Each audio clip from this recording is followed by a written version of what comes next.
Yo, salut à tous, c'est Mickaël de tech2tech.fr. Aujourd'hui, on se retrouve pour parler NAS. Le NAS, c'est certainement le périphérique informatique le plus utile que j'ai pu acheter de ces dernières années.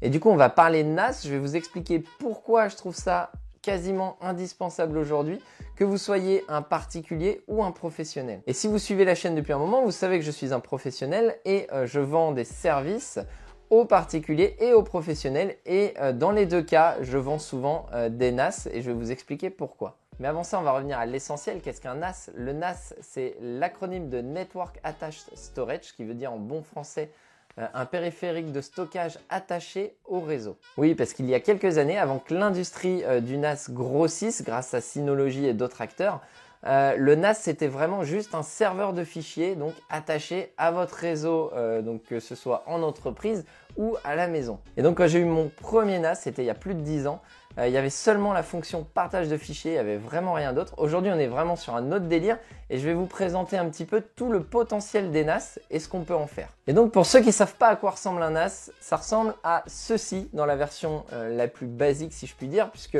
c'est un NAS une baie, vous allez pouvoir mettre un disque dur dedans, mais néanmoins vous allez pouvoir utiliser toutes les fonctionnalités du NAS.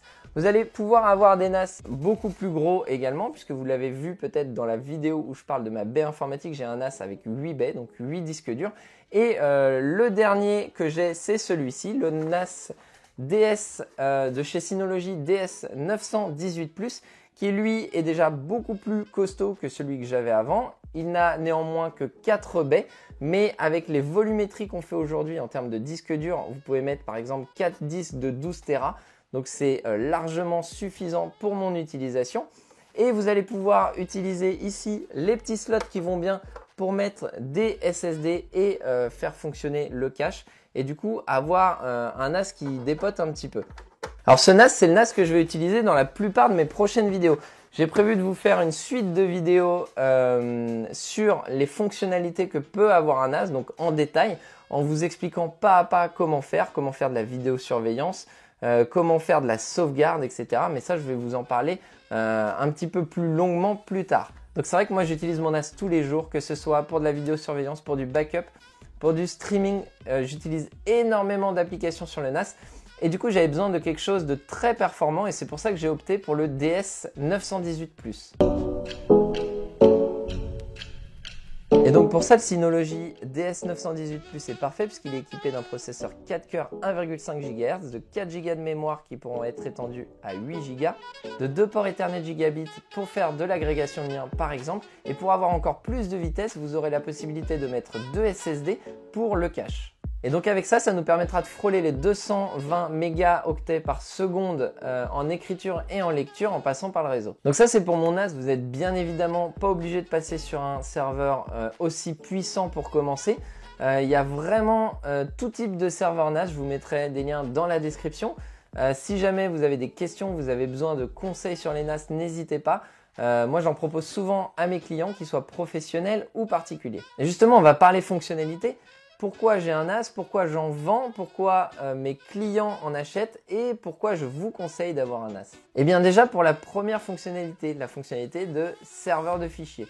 Vous allez pouvoir avec un NAS stocker toutes vos données à la maison, donc sur votre NAS, et y avoir accès partout, que ce soit à la maison, mais aussi à l'extérieur. Vous allez pouvoir, si vous le souhaitez, ouvrir votre NAS vers l'extérieur. Il y aura bien entendu une authentification. Et par exemple, avec Synology, c'est très simple à faire. Et où que vous soyez, depuis votre smartphone, depuis votre ordinateur portable, vous allez pouvoir accéder aux données qui sont stockées chez vous. Et donc ça, c'est pas mal. Ça vous évite déjà d'avoir à transporter des clés USB ou des disques durs portables. Et ça permet à toute la famille d'avoir accès à ces données. Donc ces données, elles sont stockées chez moi. Mais qu'est-ce qui se passe si j'ai un cambriolage, par exemple ? Eh bien, vous allez avoir la possibilité de sauvegarder ces données dans le cloud. Ça, j'y reviendrai dans une prochaine vidéo puisque j'aurai une vidéo dédiée à la sauvegarde des données de votre NAS sur le cloud. Et vous allez avoir également de la sécurité matérielle sur les NAS puisque si vous utilisez un NAS 2 baies, 4 baies ou plus, vous allez avoir une sécurité puisque vous allez mettre autant de disques qu'il y a d'espace de stockage de baies. et vous allez donc pouvoir utiliser la fonctionnalité RAID. Donc le RAID va vous permettre d'améliorer les performances de votre NAS, mais également d'avoir une tolérance de panne. À partir d'un NAS 2 baies, vous pouvez utiliser du RAID 1 par exemple, et avoir un mode miroir, c'est-à-dire que vous aurez les mêmes choses sur vos deux disques, et dans le cas où l'un des deux disques crache, vous gardez toutes vos données. Après, en fonction du NAS que vous avez, du nombre de baies, il y a une multitude de RAID disponibles. Synology propose le SHR, c'est un RAID optimisé. Il optimisera de toute façon vos données et la redondance des disques. Il y a un outil qui fonctionne très bien sur le site de Synology. Je vous mettrai le lien en description et qui vous permet un petit peu de visualiser votre NAS avec le nombre de disques que vous avez et du coup le RAID qu'il faut choisir. Et si vous voulez vraiment bien comprendre le RAID, je vous conseille la vidéo de Cookie Connecté. Je vous mettrai ça en fiche où il explique vraiment les multiples RAID qui existent et comment ça fonctionne. Le NAS va vous permettre également de sauvegarder vos photos. Vous allez mettre toutes vos photos sur le NAS et d'une part, il va vous les sauvegarder, mais il va vous créer une bibliothèque personnalisée que vous allez pouvoir partager très facilement avec votre famille ou vos amis. L'avantage, c'est aussi que vous allez pouvoir installer l'application sur votre téléphone. Vous pourrez voir toutes vos photos sur votre téléphone, mais vous allez pouvoir aussi automatiser la sauvegarde de vos photos qui sont sur votre smartphone directement sur le NAS. Et ça, je trouve ça vachement pratique. C'est-à-dire que toutes vos photos sont sauvegardées sur le NAS et si vous perdez ou vous faites voler votre smartphone, pas de souci, vos photos sont sauvegardées. Et une fois que vous avez vos données sur votre NAS, il est très facile de partager un fichier ou un dossier. En quelques clics, vous allez pouvoir partager un lien à vos amis, votre famille ou vos clients. Personnellement, je stocke également mes vidéos sur mon NAS et ça me permet ensuite de les lire de n'importe où et depuis n'importe quel périphérique. Je vais pouvoir les lire de mon navigateur web, je vais pouvoir les lire depuis mon smartphone, mon Android TV ou encore mon Apple TV. Donc depuis quelques années, le NAS permet également de se transformer en NVR. Si vous avez vu ma vidéo sur les NVR, vous savez de quoi je parle. Je parle de vidéosurveillance. Vous allez pouvoir très facilement connecter vos caméras de vidéosurveillance sur votre NAS et ainsi stocker tous les mouvements directement sur votre NAS. Donc bien évidemment, il y a aussi une application smartphone pour ça qui vous permet donc de visualiser vos caméras en direct ou de voir les enregistrements. Donc vous avez vu, c'est un petit peu dingue le nombre de choses qu'on peut faire avec un NAS. Et encore, j'ai pas tout détaillé parce que ça prendrait une plombe. Mais sachez que sur un NAS, sur un Synology par exemple, vous avez une bibliothèque d'applications qui est juste folle. Vous allez pouvoir même mettre des applications supplémentaires créées par la communauté. Donc ça laisse entrevoir plein de possibilités. Et l'avantage, c'est que c'est super simple d'utilisation. Vous allez pouvoir installer un NAS même si vous n'y connaissez quasiment rien en informatique.